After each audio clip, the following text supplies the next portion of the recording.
ګران لیدونکو السلام علیکم. ستاسو پام راړوم د نن ورځې تازه لنډو مهمو خبرونو ته.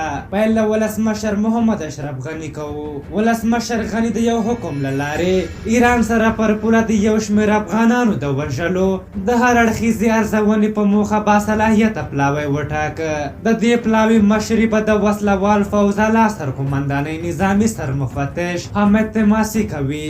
د روانې میاشتې په 12مه د ایران سرحدي ځواکونو شاوخوا 50 تن افغان مسافر تر شکنجو وروسته د هاري رود سیند ته غورځولي وو.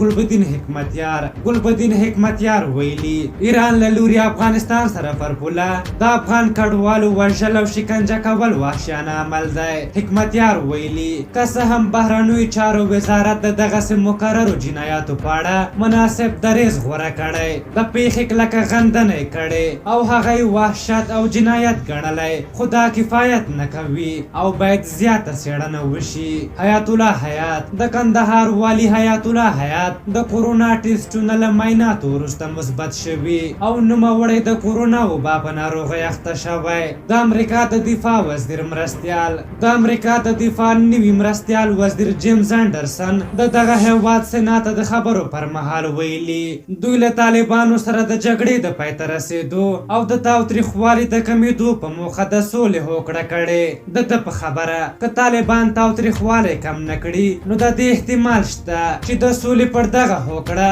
له سره کتنه وشي او همداراز د امریکایي ځواکونو د وتلو لړۍ ودرېږي.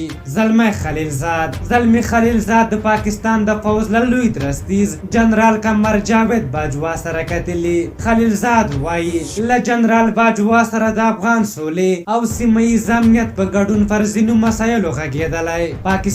د پاکستان فوز ویلي د بلوچستان په کیټ سیمه کې د پوځ په موټر د ریموټ کنټرول بم چاودنه شوې چې پکې 6 تنه عسکر وژل شوي. د یادولو ده چې ډیری وخت دا ډول بریدونه د بلوچ بیلتون غوښتونکو لخوا ترسره کیږي او په دې وروستیو کې زور اخیستی.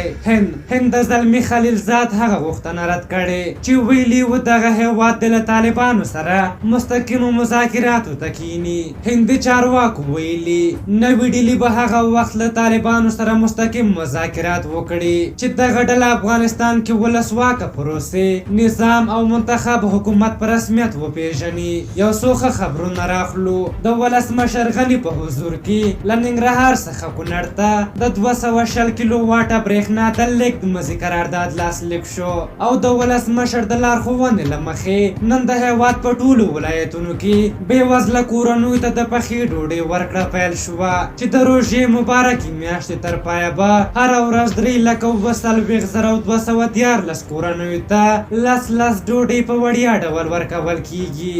یو بد خبر له غور څخه راخلو. په غور ولایت کې د لاریون له امله پولیسو او ملکیانو ته مرګ ژوبلا وختې. دغه لاریون د مرستو په ویش کې د بې کفایتۍ له امله شوی و. کورنیو چارو وزارت وایي چې غیر مسؤلو وسلوالو د غور په ننني لاریون کې برخه درلوده چې په دولتي تاسیساتو او امنیتي ځواکونو برید وکړ.